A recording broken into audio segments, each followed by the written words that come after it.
कामदेव को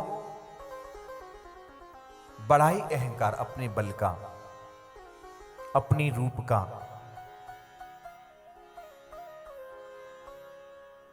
अच्छे अच्छों को परास्त किया। एक दिन की बात, देवर्षि नारद नारायण नारायण कहते हुए कहीं जा रहे थे। क्या देखते हैं, उसी समय मार्ग में देवर्षि नारद की कामदेव से भेंट हो गई। कामदेव ने देवर्षि नारद को प्रणाम किया। कृपा स्वरूप देवर्षि नारद ने प्रणाम स्वीकार कर आशीष प्रदान किया और कुशल समाचार पूछा। देवर्षि नारद ने कहा, कामदेव और तो सब कुशल है। कामदेव कहवे को लगो, महाराज और तो सब कुशल है, लेकिन मेरे हाथन में खुजली मच रही है। क्या आप हमारे हाथन की खुजली को दूर कर सको? देवर्षि नारद बोले, नारायण नारायण नारायण, कहां तू विश्व विजयी और कहां हम छोटे से महात्मा। कामदेव, मेरे वश की नाय जो तुझसे युद्ध कर सकूं। तो कामदेव अहंकार में कहता है, ओहो, लगता है क्या अब इस जगत में कोई हमसे युद्ध करने वाला नहीं बचा क्या? जहां अहंकार युक्त वाणी को कामदेव बोलने लगा, उसी समय देवर्षि नारद समझ गए और कहा, हे काम, सुन ले, एक है ऐसा जो तेरे जन्म जन्मांतरों की खुजली को दूर कर सकता है। कामदेव कहता है, हे संत भगवान, कृपा करके बताएं कौन है वो? देवर्षि नारद कहते हैं, कृष्ण। कहां मिलेगा? कामदेव बोला। देवर्षि नारद ने कहा, चला जा वृंदावन, यमुना किनारे गौओं को चराते, बांसुरी बजाते, माखन चोर नंद लाल तुझे प्राप्त हो जाएगा। यह है संत कृपा, यह है संत अनुकंपा। संत जब चाहें, जिस दिन चाहें, जिस पल चाहें, जिस क्षण चाहें, अपने भक्त को हरि का साक्षात्कार कराने में सक्षम होता है। लेकिन कोई संत शरण आने वाला तो हो, कोई संत शरण आए तो सही।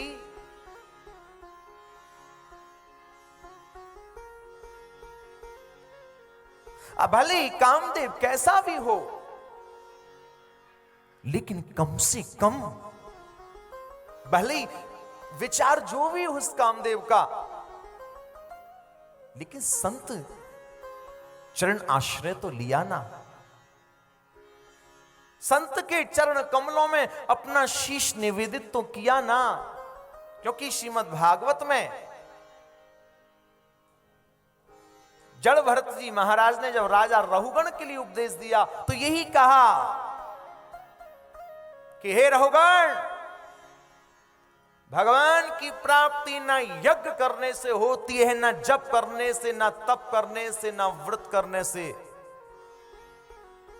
भगवान की यदि प्राप्ति संभव है तो जब तक संत जनों की श्री चरणों का आश्रय ना लिया जाए, उनकी चरण रज से अभिषिक्त ना हो जाए, तब तक भगवंत कृपा नहीं होती है। आज भले इस कामदेव का जो भी लक्ष्य रहा हो, लेकिन कहीं ना कहीं संत स्वरूप को पहचाना, चरण आश्रय ग्रहण किया, समर्पण किया। भले युद्ध की भावना ही क्यों ना थी, लेकिन कहीं ना कहीं जिज्ञासु तो था ना। राधे राधे। शरण ग्रहण की, तभी तो संत नारद ने भी अपनी करुणा बरसा दी साहब, कृपा कर दी। कैसी कृपा कर दी? कह दिया तू चला जा वृंदावन, मिल जाएगा मनमोहन। संत के कहे अनुसार, निर्देशन पर, भक्ति पथ पर यह काम चल पड़ा।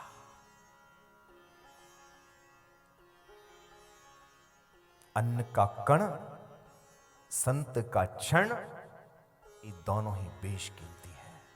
इस कामदेव ने संत कृपा को पा करके, संत दर्शन को पा करके अपने क्षणों को बर्बाद नहीं किया,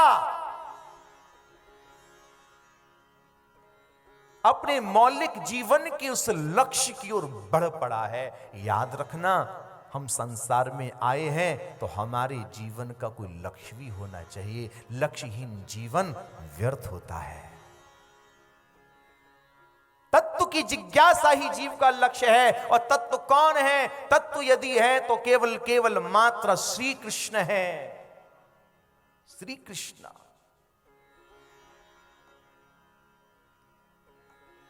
तभी तो महाकाल भी अपने हृदय में कृष्ण को विराजित रखते हैं साहब। आशा रखते हैं कि कोई मुझे कृष्ण कथा सुनाए, कोई मुझे राधा नाम सुनाए। संत कृपा को समझने वाला चाहिए। कामदेव ने संत मिलन के क्षण को सांसारिक वासनाओं की पूर्ति के लिए व्यर्थ नहीं किया। चल पड़ा है भक्ति पथ पर, जा रहा है वृंदावन। आज कृपा हो रही है ना। जाको वृंदा विपिन है, कृपा तिन्हीं की होए। वृंदावन का प्रेमी तो वही बन सकता है जिसके ऊपर वृंदावन की महारानी की कृपा हो जाया करती है। हमारे कहते हैं, कैसी हूं वृंदा विपिन सो, कैसी हूं वृंदा विपिन सो, ना तो जो जुड़ जाए वानिक बाकी, बन गई सहजई सुभग सुभाए। बस कोई मार्ग प्रशस्त करने वाला संत जीवन में आ जाए, संत की वाणी का कोई अनुसरण अपने जीवन में कर ले। कामदेव संत कृपा पाकर के, संत कृपा से अभिभूत होकर के श्रीधाम वृंदावन में आ गया। श्री कृष्ण शरण भी पहुंच गया। गोविंद को प्रणाम करके कहता है, हे प्यारे श्याम सुंदर, आपकी आज्ञा हो तो जरा हमारे तुम्हारे दो दो हाथ हो जाएं। भगवान श्याम सुंदर मुस्कुरा करके कहते हैं, कामदेव कहीं तुझे नारद तो नहीं मिल गए? कहीं नारद ने तो यहां नहीं भेज दिया तुझे? कामदेव मुस्कुरा करके कहता है, प्यारे प्रभु, क्या कोई बिना संत कृपा के आपके चरणों तक पहुंच सकता है क्या? अरे आपके चरणों तक पहुंचाने वाला कोई संत ही होगा ना, चाहे वो नारद ही क्यों ना हो। बिना संत कृपा के कोई आपके चरणों तक नहीं पहुंच सकता। भगवान श्याम सुंदर मुस्कुरा गए, कहते हैं, ठीक है, दो दो हाथ अवश्य करूंगा, लेकिन ये बता दे कौन सा युद्ध चाहेगा, किले का या मैदानी?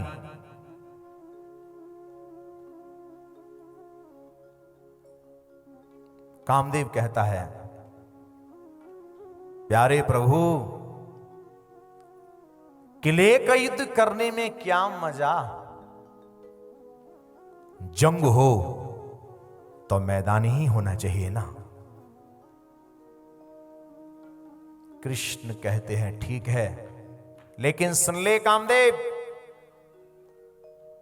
एक शर्त रहेगी, क्या मानेगा?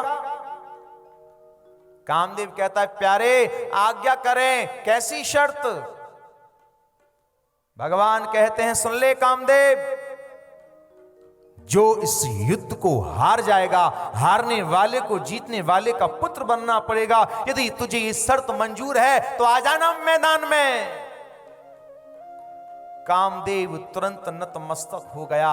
हे प्रभु, आपसे बड़ा कोई कृपा करने वाला हो नहीं सकता, आपसे बड़ा कोई कृपा नहीं कर सकता। हम आपकी शरण में आए और शर्त भी रखी तो कितनी प्यारी।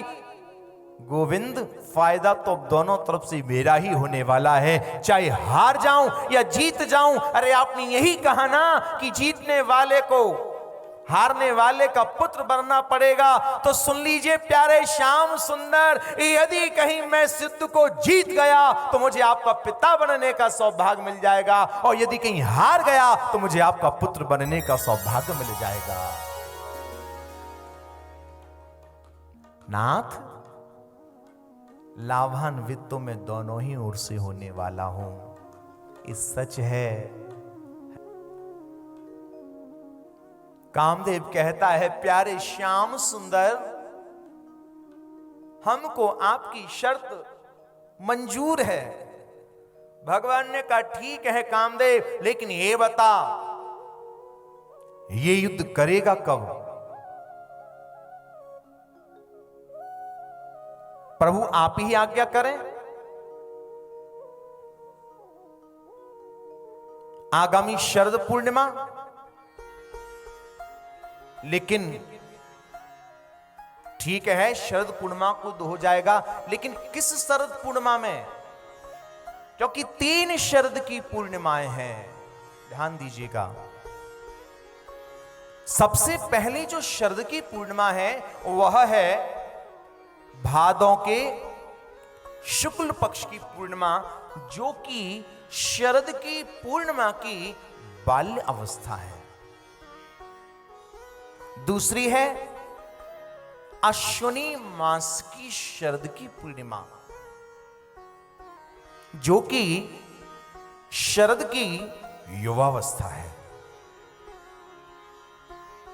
तीसरी है कार्तिक मास की शरद की पूर्णिमा, जो कि शरद की वृद्ध अवस्था है। बता कामदेव, किस अवस्था वाला युद्ध चाहेगा तू?